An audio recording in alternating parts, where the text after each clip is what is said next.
Hello les amis, bienvenue dans cette nouvelle soirée d'été. Je suis très heureuse de vous retrouver pour ce nouvel épisode. Je suis actuellement chez moi. J'ai repris aujourd'hui les coachings, donc c'est pour ça que j'ai un petit look d'été, mais déjà beaucoup plus corpo. En fait, à chaque fois, je cherche, tu sais, vu que je suis en Zoom, des tenues d'été, mais avec des cols ou avec des éléments un peu sympas en haut, pour que ça fasse un peu corpo. Et c'était hilarant parce que ma cliente, elle avait un bustier, et en fait, vraiment, on avait l'impression qu'elle était nue, et pendant tout le truc, elle disait je suis pas nue, hein, regarde. Et à chaque fois, c'était hilarant. Bref, je suis à la maison, j'ai débloqué une nouvelle passion. Enfin, je sais pas où j'étais pendant tout ce temps. En fait, quand j'étais en Corse, j'en ai bu. J'en ai bu. Non, j'ai vu des gens en boire. Et j'ai dit, hé, mais ça a l'air sympa ça. J'étais vraiment pas dans votre team avant. Le gazpacho. C'est hyper bon en fait. C'est hyper bon. C'est frais, c'est trop bon. C'est hyper bien assaisonné. Enfin bon, bref. Donc j'ai acheté ça à mon petit Franprix tout à l'heure. Donc là, je suis sous gazpacho. Je suis sous canicule aussi, hein. Je vais pas vous cacher, là, il fait super chaud, mais c'est abusé. Donc écoutez, on est sur une petite reprise tranquille. Aujourd'hui, j'avais 4 heures de coaching. J'avais des gros workshops d'1 heure et demie et des sessions de coaching plus classiques d'1 heure. Il me reste encore une là en fin de journée. Et donc, je vous fais mon petit épisode quotidien un peu, voilà, comme ça, dans l'après-midi, entre mes rendez-vous. Franchement, je suis super contente de reprendre. Pour ne rien vous cacher, au début, j'étais un peu en mode j'ai un peu la flemme, genre j'étais pas encore dans cette DA là, je suis encore dans une DA clairement été, kiffé, pas vacances, mais genre, tu sais, j'avais envie de faire la sieste, j'ai encore envie de me réveiller sans réveil, j'ai encore envie de me prendre une après-midi entière si je veux regarder une série, un truc, enfin tu vois, vu que je l'ai pas fait pendant mes vacances, pendant les vraies vacances, entre guillemets, tu vois, je crave un peu ça là, je crave du temps où je prends le temps en fait, du temps de rien faire. J'ai envie de passer une après-midi à lire, j'ai envie de passer une après-midi à binge-watch Friends, j'ai envie de faire ça. Donc je pense que ça va être les 2 semaines là qui arrivent, 2 semaines un peu middle, tu vois, un peu de ça, un peu de taf. Je reprends clairement là, mais cool. Donc voilà, je vais concentrer mes rendez-vous sur vraiment des journées précises, comme ça le reste du temps j'ai du temps libre. J'ai aussi envie de reprendre tout doucement le chemin de la création de contenu. Alors je sais, vous allez me dire, mais meuf, tu fais des podcasts tous les jours, t'es en story tous les jours, mais vraiment les contenus beaucoup plus éditoriaux, beaucoup plus profonds, les vraies réflexions de fond que je fais sur Instagram habituellement. Vous avez dû remarquer que là, j'en ai pas publié depuis peut-être un mois. Et ma dernière grosse période très créative, c'était quand j'étais à Miami, je pense. Donc voilà, donc là j'ai envie de me remettre aussi à l'écriture. J'ai eu plein de réflexions, plein de pensées que je vous ai partagées sur le podcast, mais pas que. Donc j'ai plein de drafts, j'ai plein d'idées en vrac dans mes notes, j'ai plein de trucs sur lesquels je veux vraiment me poser. Donc ça va être vraiment le petit programme des prochains jours, des prochaines semaines. Je prends une petite lampée de gazpacho. C'est si bon. Et voilà, sinon je suis allée refaire mes ongles. Mamma mia. Moi je suis vraiment team, regardez cette merveille, je suis vraiment team clean nails moi. Donc moi c'est que French, c'est que nude, regardez ça, comment elle est parfaite, j'aime trop. Ouais, je suis vraiment team ongles French, nude, forme amande, ou alors court carré. Ouais, soit court carré arrondi, soit vraiment amande très allongée, et nude ou French. Parfois du rouge, mais vraiment quand je m'ambiance, quoi. Ou alors sur des ongles très courts, j'aime trop le noir aussi, mais c'est vraiment automne-hiver, quoi. Voilà, je sais pas pourquoi on parle d'ongles, je sais pas ce qui se passe trop là dans cet épisode. Dans les actualités un peu random, avant que je réponde à vos questions évidemment, parce que c'est la partie 2 de Je réponds à vos questions, mais dans les infos un peu random aussi, je souffre là depuis quelques jours, enfin depuis quelques semaines en réalité, même depuis quelques mois, et c'est en train de devenir chronique, donc ça m'inquiète un peu. J'ai très mal au pouce. Je pense que c'est tout simplement parce que je suis constamment en train de bosser sur téléphone, ordi. Moi, j'ai pas de souris, j'ai le trackpad, etc. Et donc, je pense que je sollicite beaucoup trop mon pouce droit. Donc, je fais clairement des inflammations assez importantes. Et vraiment, avant de partir en... Putain, qui m'écrit là? Avant de partir en vacances, j'avais vraiment des douleurs. Enfin, je pouvais quasiment plus bouger mon pouce. C'était atroce. C'est passé. pendant les vacances, mais en fait, c'est passé juste parce que j'ai pas réactivé, mais c'est pas réglé visiblement, puisque là, à peine j'ai repris, j'ai de nouveau des douleurs au pouce. Donc, relou. Et donc, si vous connaissez un bon médecin du sport, en plus j'ai une entorse qui est pas réglée aussi depuis très longtemps, genre avec des douleurs qui reviennent. Donc si vous avez un bon médecin du sport, ou des articulations, ou de la main, ou ce que vous voulez, n'hésitez pas à me faire votre reco parce que vraiment je souffre et j'ai besoin de régler ce problème là une bonne fois pour toutes. Voilà, dans les actus un peu random. Maintenant, passons aux petites questions. Hier j'étais speed, hier j'étais pressée. Pour info, j'ai eu mon cours de dynamo, parce qu'une fois sur deux, je le loupe. J'ai eu mon cours, et c'était trop bien. Ça m'a fait un bien, mais tellement fou. J'ai adoré. Vraiment, ça m'a trop manqué de rouler. Et de reprendre mes petites routines sportives et tout. Bah, je vous jure, c'est quel bonheur. Donc, je reprends un peu vos questions. Je vais reprendre les questions de l'autre fois, mais aussi d'hier. Il y en a d'autres qui sont arrivées dans la boîte à questions d'hier. Donc, c'est parti. Intéressant. On va commencer avec celle-ci. Parle-moi de la Jade d'il y a 8 ans, avant de se lancer publiquement, ses doutes, son mindset, et ce qui l'a tout de même poussé à y aller.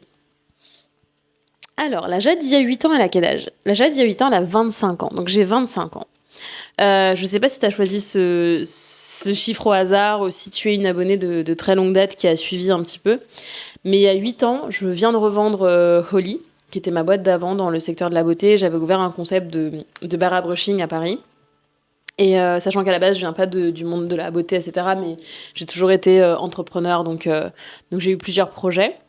Et donc là, on était sur un format de boîte physique avec des salariés. J'avais un local commercial à Paris, etc. Et c'était une période où j'ai été très, très, très, très, très, très, très malheureuse. J'ai clairement vécu un épisode dépressif assez important. Et en fait, quand j'ai revendu cette boîte, je me sentais complètement vidée, dans le sens où c'est un moment de ma vie où j'ai eu beaucoup de mal, en fait, à retrouver mon sens, dans tous les sens du terme, justement. Retrouver ma direction, retrouver ce qui faisait sens pour moi, retrouver ma raison d'être, etc. Et ça a été très dur parce que j'avais déjà connu avant ça des périodes très sombres dans ma vie, dans mon adolescence, et j'ai toujours eu une forme de résilience un peu extrême, sincèrement, assez presque divine. Et j'ai toujours su, en fait, taper au fond de la piscine et remonter. Et je me souviens, ce qui m'a été très difficile à ce moment-là et très déroutant, c'est que pour la première fois de ma vie, j'ai senti que j'allais pas bien et que j'avais pas de mode d'emploi pour remonter à la surface de l'eau. Et je crois d'ailleurs que c'est une des caractéristiques, enfin, pas je crois, c'est une des caractéristiques de la dépression, c'est qu'en fait, non seulement t'as plus le goût de rien, donc t'as même plus envie d'aller mieux, mais surtout t'as plus du tout le mode d'emploi du bonheur, tout est... En fait, tes capteurs, il y a certaines parties de ton cerveau d'ailleurs qui deviennent complètement inactives et qui sont complètement, entre guillemets, éteintes. Et donc, c'est tout un chemin. Et donc, quand je vends ma boîte à ce moment-là, je suis un peu là-dedans. Alors, il y a un premier soulagement justement de vendre cette boîte parce qu'elle participe au fait que je suis très malheureuse à ce moment-là. Mais j'ai pas pour autant complètement le mode d'emploi. Et donc ça prend plusieurs mois, je fais un travail de thérapie très important, je prends du temps pour moi, je ralentis, je me questionne, je reprends petit à petit aussi des activités qui me plaisent. Donc à ce moment-là, je reprends mes activités de conseil en stratégie de marque, en communication, je bosse avec des super clients. Donc petit à petit, le soleil revient et je retrouve le goût des choses et donc voilà, je me remets en marche, mais je vous parle c'est un process qui prend plusieurs mois, etc. Et puis quand ça va mieux, on va dire mentalement, affectivement, moralement, que j'ai beaucoup plus de clarté et de solidité et que ça y est, enfin, je retrouve le sens, le goût de la vie, etc. Je démarre une grande période d'introspection, coaching, je me fais accompagner, je fais beaucoup d'écriture. J'avais déjà ce réflexe du journaling, mais là, je le fais de manière très, très, très stratégique. Je suis plusieurs programmes, bref, je fais un travail de fond. Et en fait, je me reconnecte à mes premiers amours et à mes vrais profonde passion et à surtout mon why. Et en fait, je me rends compte que depuis toujours, j'ai été passionnée et fascinée par les comportements humains. Et je reconnecte avec ça, je me mets à lire de la philosophie, je me mets à lire de la psychologie, je me mets à lire plein de conférences, plein de séminaires. Et en fait, vraiment, l'évidence arrive où je me dis, mais en fait, j'ai vraiment envie de créer mon écosystème d'entreprise, mon média, mes accompagnements, mes services, mon cabinet. Enfin bref, j'ai une vision à 360, alors qui met du temps encore une fois à s'accoucher. Hein. Là, je vous fais la story, tu vois, en condensé. Et c'est à ce moment-là que je crée Manifest. Et Manifest, à ce moment-là, c'est juste un side project. Moi, j'ai déjà mon cabinet de consulting, je gagne bien ma vie, etc. Mais je crée Manifest au départ, qui est un média. Donc, ça commence par un compte Instagram et un site internet où j'écris des articles chaque semaine, etc. Et puis, je commence à parler de ma vision. Et après 6 mois de Manifest, je vais à HEC, je reprends mes études, je passe un diplôme de coach exécutif. Tout ça, ça prend 1 an et demi, etc. Et en fait, à ce moment-là, quand je me lance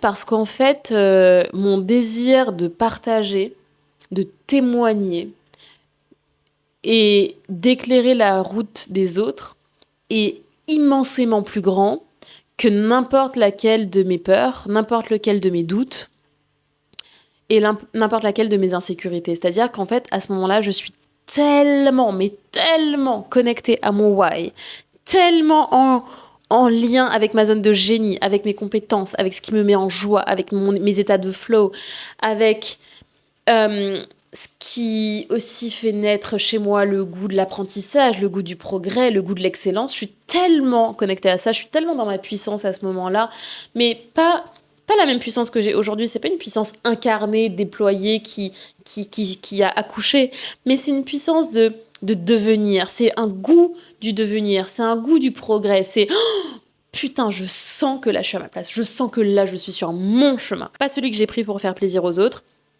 pas celui que j'ai intégré comme étant un bon chemin, pas pour convenir à ce que la société ou mes parents ou ma famille ou que sais-je attendent de moi. Mon chemin. Et c'est tellement délicieux de vivre comme ça, et c'est comme si je découvre en fait un nouveau paradigme, je découvre un nouveau mode d'emploi, et je commence à vraiment goûter, à croquer à la vie lorsqu'elle est généreuse, abondante et délicieuse. Et pas à ce moment-là, c'est pas une abondance financière, c'est pas une abondance encore de projets. Je suis au début, j'ai pas du tout les clients que j'ai maintenant, j'ai pas du tout les projets que j'ai maintenant, j'ai pas du tout les opportunités que j'ai maintenant. Mais ça me suffit pour avoir envie de partager, de prendre la parole. J'ai toujours aimé prendre la parole, j'ai toujours aimé être une locomotive, j'ai toujours aimé être une leader. J'ai été déléguée du CP à la terminale alors que j'ai fait 54 000 établissements scolaires différents, que j'arrivais en milieu d'année, etc. J'ai toujours aimé prendre la parole, fédérer autour d'une voix, d'une cause, d'un projet. J'ai toujours été chef d'équipe pendant mes projets d'études supérieures. J'ai toujours aimé être sur scène, que ce soit quand je dansais ou quand je prends la parole. J'ai toujours aimé ça.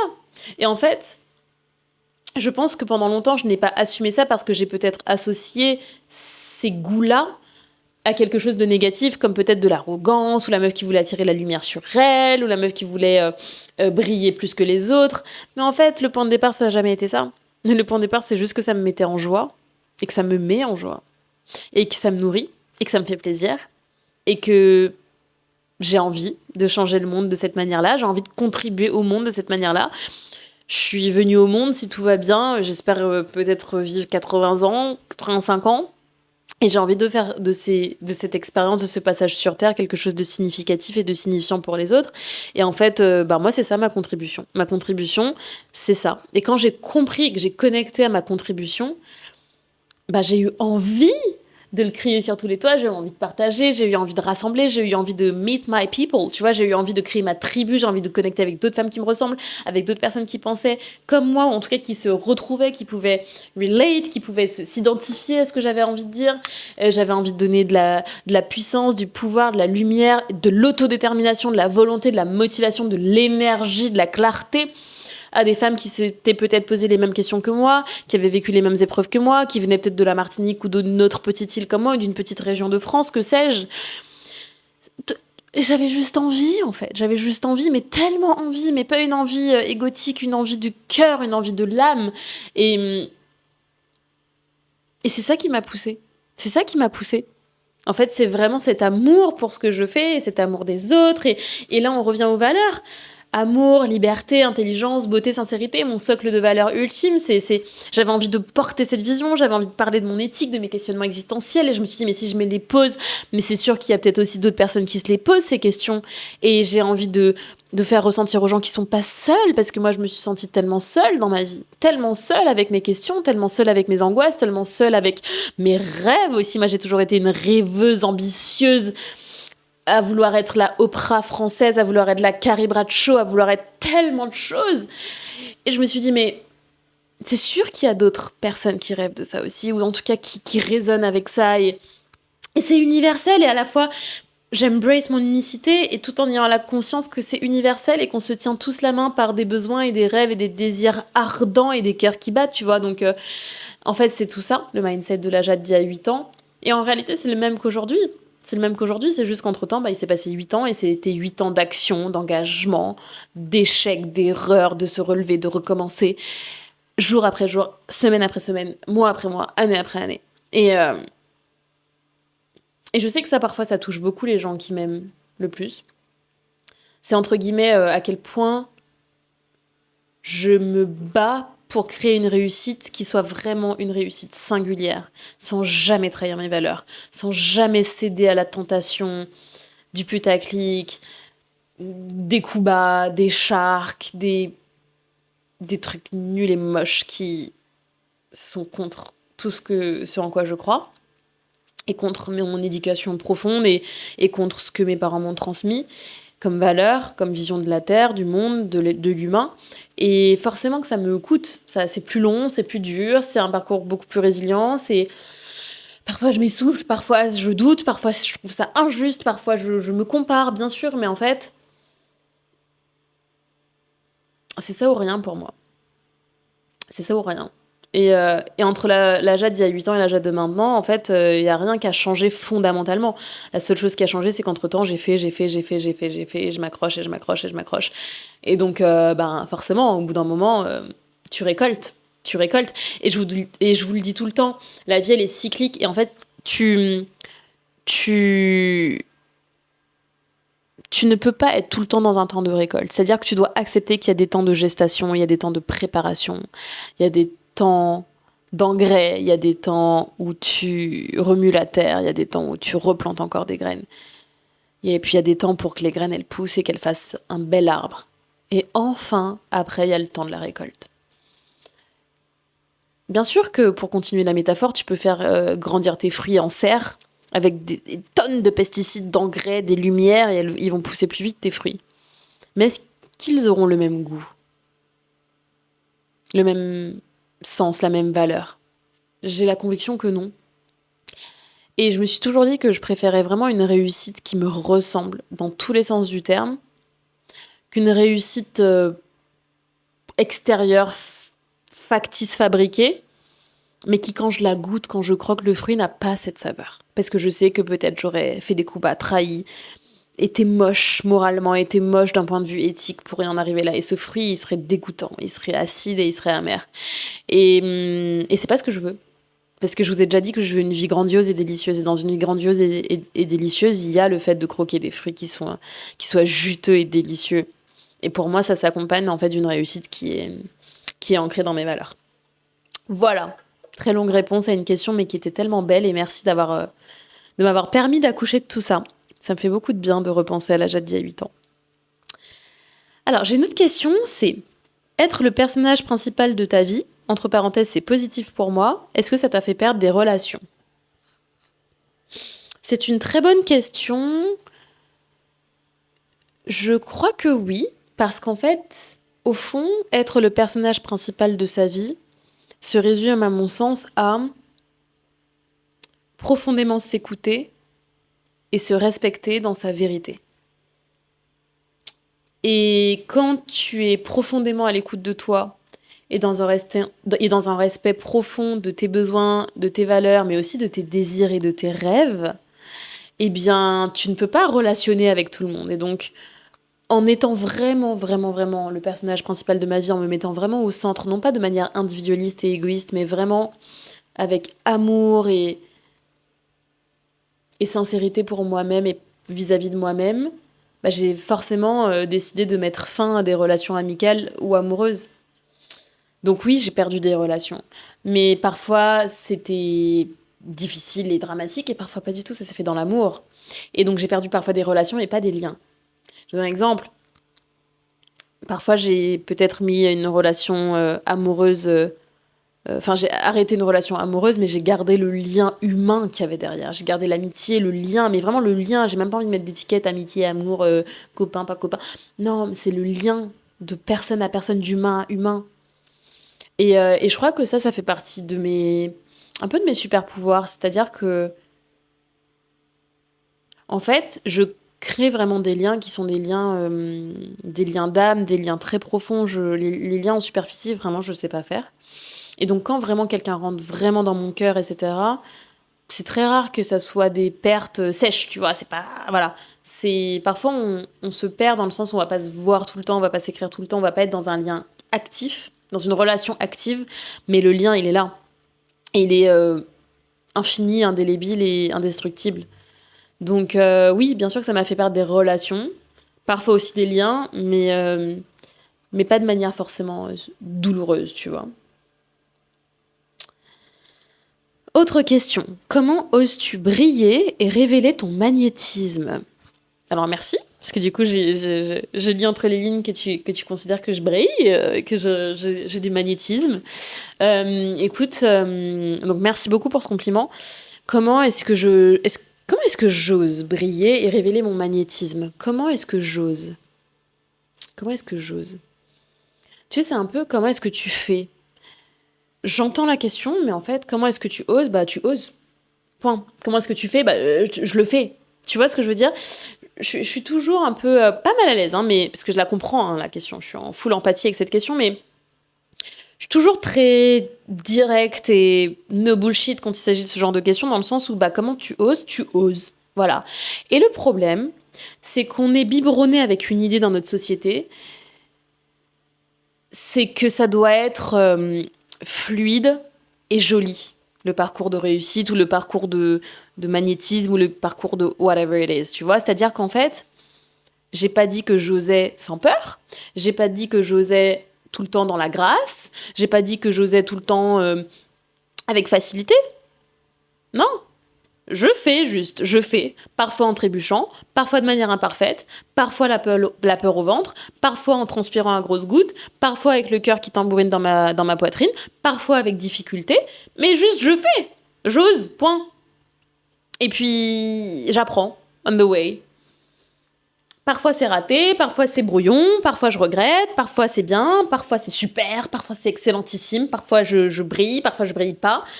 Mais en fait, comment tu oses? Bah, c'est en osant. Comment tu fais? Bah, c'est en faisant. Mais c'est en acceptant l'idée de faire, en trébuchant, de manière chaotique, avec peur, etc.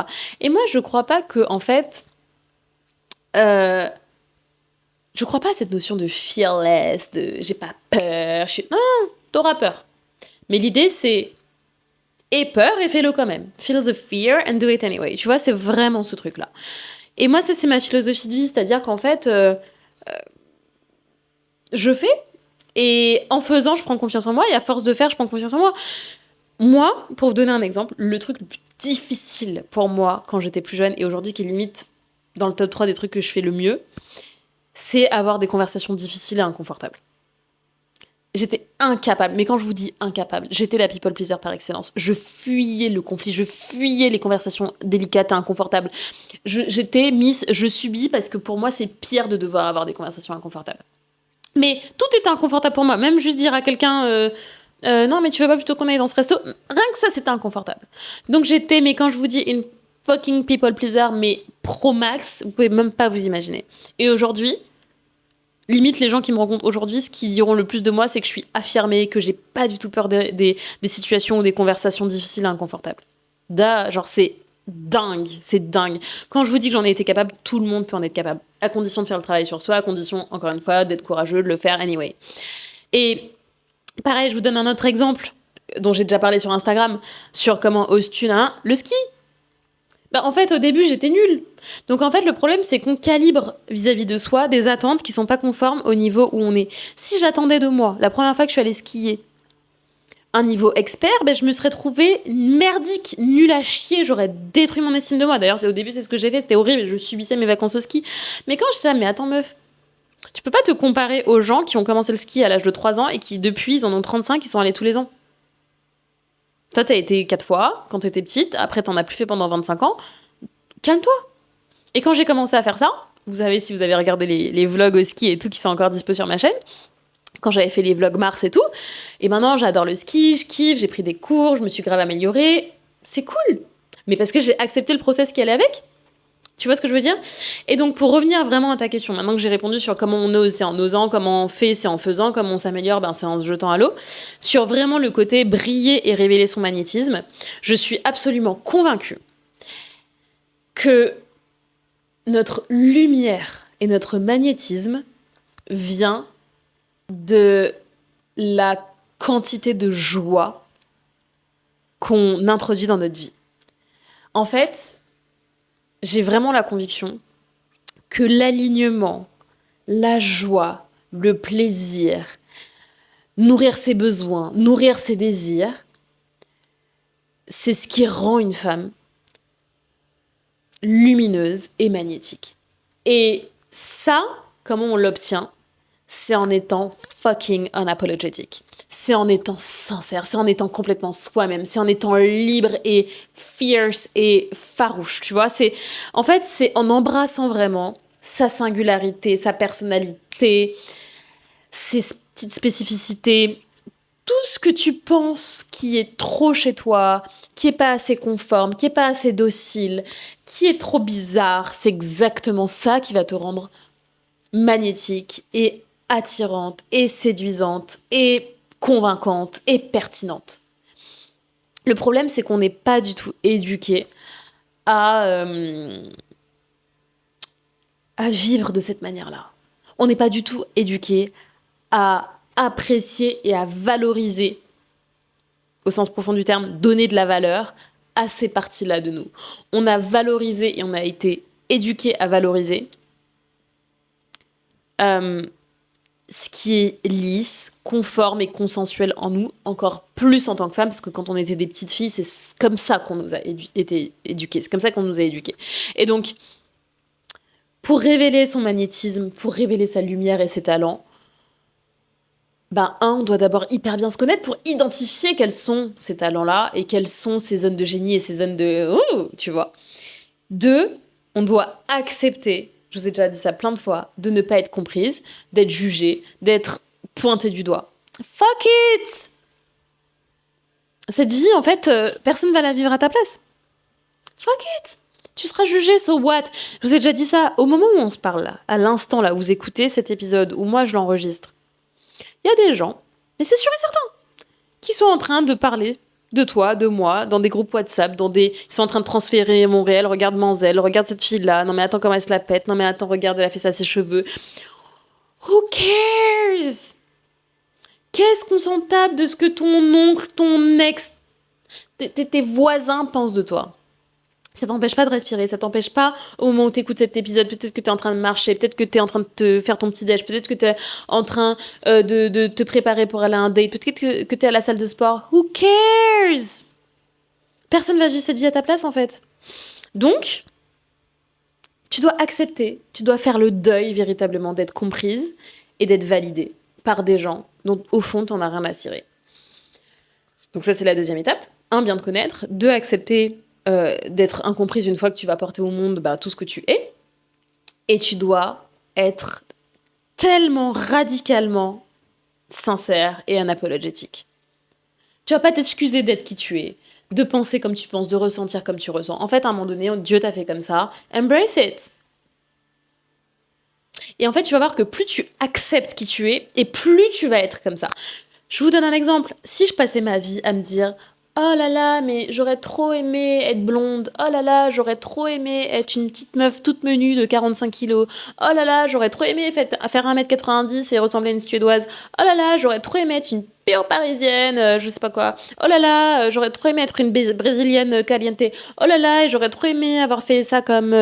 encore ça me définit pas, je pourrais les faire, mais ça comme étude. Oh là là, mais je passerais ma vie à être frustrée déjà, accessoirement, à me comparer aux autres, et donc à déserter ma propre identité, à ne pas être moi-même, à force de regarder les autres et à me dire mais pourquoi je suis pas ci, pourquoi je suis pas là, pourquoi je suis pas truc, je suis pas dans ma force, je suis pas dans mon magnétisme, je suis pas dans ma puissance, je suis pas dans ma lumière. Mais si j'embrace, et c'est ce que j'ai fait, avec du travail, encore une fois, attention. Mais si j'embrace le fait que je suis une métisse martiniquaise, avec mes gros cheveux bouclés, avec parfois ma voix qui part dans les aigus quand je suis trop enthousiaste parce que je suis une femme fucking passionnée et intense, et que j'assume d'avoir un gros cerveau qui adore la philosophie, et que j'adore les conversations passionnantes, et qu'en même temps je peux être hyper perchée et commencer à pleurer devant un coucher de soleil, et que j'embrace de vouloir changer le monde, et avoir un podcast, et avoir une voix pour ma génération de femmes, et que j'adore la mode et j'adore le make-up, et en même temps j'adore Nietzsche et j'adore Spinoza, et en même temps j'ai envie de gagner beaucoup d'argent, et en même temps je suis émue par un petit bébé qui rigole dans le train, et en même temps et tout ça à la fois, et que j'embrace aussi de vivre à Paris depuis 15 ans, et donc j'ai tous les codes et je suis une vraie parisienne, et en même temps je suis une meuf super indépendante, et donc j'ai tendance à être un peu autoritaire et castratrice obviously, et que j'ai ma voiture, et que nanana, je suis tout ça à la fois. Et en même temps, j'aime trop faire la voix de bébé avec mon mec, et que être traitée comme une princess, d'ailleurs ça ce sera l'objet d'un épisode de podcast, ce paradoxe entre je suis une bad bitch hyper indépendante, et en même temps j'aime trop être un gros bébé avec mon mec, et j'aime trop qu'on me traite comme une princesse, et je veux trop la queen treatment, et tu vois. Et tu dois absolument aussi embrace tes ambivalences et tes paradoxes si tu veux être magnétique et libre et brillante. Parce que c'est ça, être un être humain. Bienvenue dans l'humanité, tu vois. Donc, très longue tirade, très enflammée pour te dire tout ça. Mais je sais pas comment te le dire autrement, tu vois, genre... Voilà. Ok, je vais changer de boîte à questions. Je vais aller dans la boîte à questions que je vous ai mise hier pour voir s'il y a d'autres questions. Oui, il y en a d'autres. Ok. Alors, quelles sont les prochaines actualités de la Manifest Academy? J'adore cette question. Il se pourrait que le prochain programme sorte à la rentrée. Octobre. Début octobre. Et ce sera un programme qu'on m'a beaucoup demandé, qui est directement en lien avec ce que je viens de dire juste avant. Mais qui est pas tout à fait ça, mais je vous explique. C'est un programme autour du leadership au féminin. Parce que je veux justement... permettre aux femmes, qu'elles soient chefs d'entreprise, qu'elles soient en train de se lancer, qu'elles soient freelance, qu'elles soient salariées dans une boîte, je veux vous transmettre cette science du leadership que des boîtes aux quatre coins de la France me payent pour pouvoir donner à leurs salariés. Je veux vous le donner à vous. Parce qu'en fait, il faut comprendre que ça s'apprend. Le leadership est une compétence. Le leadership au féminin est une compétence. Ça s'apprend, et j'ai envie de vous transmettre ça. De la même manière que je le transmets à des boîtes qui me payent super cher pour aller faire des conférences, je veux vous le transmettre. Donc ça va être le prochain programme, leadership au féminin. Et sincèrement, j'ai aussi envie de faire un programme qui sera un peu différent. Mais du coup, je veux vraiment, vraiment, vraiment votre retour en commentaire. Dites-moi ça, s'il vous plaît. Mettez pause sur la vidéo, dites-moi ça. Autour justement de ce truc très magnétisme féminin. Tu vois, soit je prends une direction très personal branding, comment vraiment avoir une image, tu vois, qui est convaincante, qui est crédible, etc. Et ou vraiment ce côté dont je vous ai un peu parlé dans la question précédente, comment développer vraiment son magnétisme féminin. Parce que je pense que c'est un mot qui est très galvaudé, qui fait très pouvoir magique, tu vois, sur les réseaux. Mais moi, j'ai une approche hyper terre à terre, où j'ai, oui, la vision, oui, la partie émotionnelle et tout, mais j'ai aussi qu'est-ce qu'on fait en fait, tu vois. Donc voilà, dites-moi. Dites-moi si ce sont des choses qui vous intéressent. Mais en tout cas, les prochaines actus de la Manifest Academy, ce sera autour de ça. Leadership au féminin, personal branding, magnétisme au féminin. Ce sera ces sujets-là. Je viens de voir un message, mais ça va pas, non? Je viens de voir un ancien crush de quand j'étais au lycée, au lycée, j'ai 33 ans, qui vient de me dire, est-ce qu'on peut faire un remake du lycée? Parce qu'on s'était pécho. Bah non. Qu'est-ce qui t'arrive? T'as pété un câble toi aussi? Si tu regardes les épisodes, bah voilà ta réponse. Non mais je vous jure, mon espace question, ça devient n'importe quoi là. Ok, vous savez quoi, je vais terminer avec... il y en a plein, mais je vais terminer avec cette question que je trouve très très belle. Quel est ton but ultime dans cette vie? Quel est mon but ultime dans cette vie qu'il m'est offert de vivre? Euh, je pense que mon but ultime, c'est vraiment de mener une existence à la hauteur de mes principes et de mes valeurs. Autrement dit, l'amour en un, la liberté en deux, la sincérité en trois, et puis la beauté et l'intelligence qui sont aussi des valeurs piliers, mais vraiment une vie en fait qui symbolise, qui représente et qui incarne l'amour, la liberté et la sincérité.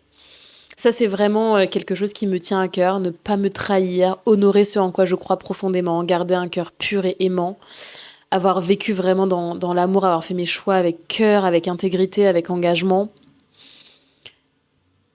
Et de manière très concrète, bah, mon but aussi, ma contribution au monde, c'est ce que je vous disais, c'est d'aider les gens à faire de même. C'est-à-dire que vraiment, mon why, c'est pas un why business que je mets juste dans mes réels Instagram, c'est... Je veux vraiment, vraiment, vraiment aider et accompagner les gens à se créer une vie pleine d'amour, une vie libre, une vie choisie, une vie à la hauteur et alignée à leurs aspirations. Je veux vraiment dédier ma vie à ça jusqu'à mon dernier souffle, peu importe comment. Peut-être en écrivant des livres, en faisant des podcasts, en faisant des coachings, en créant du contenu, en discutant avec mon voisin, en ayant des enfants et en les éduquant comme ça. Mais je veux dédier ma vie à ça, en fait. Je veux vraiment dédier ma vie à ça. J'ai fait ce choix il y a maintenant 8 ans et je veux vivre comme ça. C'est vraiment important pour moi et c'est ça qui résonne dans mon cœur. C'est ce qui me met en joie. C'est ce qui me donne un sentiment de sens, de contribution, d'alignement, de force, de puissance, de vérité. Et voilà. Et si j'arrive à faire vraiment tout ça du mieux que je peux et en ayant vraiment aimé très très fort et en ayant été aimé très très fort, parce que ça reste quand même vraiment la colonne vertébrale de ma vie, alors je serais heureuse, sincèrement. Voilà mon but ultime. Et si je peux être aussi la Oprah française at some point, je prends quoi. Voilà les amis, j'espère en tout cas que cet épisode du jour vous a plu. Un peu plus long, plus deep aussi, vraiment sans filtre. On se retrouve déjà demain finalement pour une nouvelle soirée d'été. N'hésitez pas à me laisser un petit like, un commentaire, ça me fera vraiment plaisir et puis ça donne de la force, ça donne envie de continuer, ça motive. Enfin, voilà, vraiment ne croyez pas que je lis comme ça en diagonale et que ça me fait pas plaisir. Je regarde tous les commentaires, ça me fait trop plaisir, j'aime trop, ça me donne de la force. Non, vraiment. Et aussi partagez les épisodes à vos amis, à vos copines. Soyez la copine, je vous ai déjà dit, qui dit ah vas-y écoute, ça va résonner avec toi, ça va t'aider. Soyez généreuse. Soyez envers moi aussi d'ailleurs parce que moi aussi ça m'aide et ça fait enfin ça soutient mon travail tout simplement. Donc voilà les amis, comme d'habitude vous trouverez en description du podcast aussi les liens pour me rejoindre si jamais vous me découvrez avec ce podcast sur Instagram. Je vous remets aussi le lien, je ne sais pas si c'est encore possible de rejoindre parce que le groupe est full, mais vous pouvez tenter pour notre voyage à Zanzibar du 3 au 13 décembre. Et puis moi je vous dis déjà à demain pour un nouvel épisode. Mouah, bisous.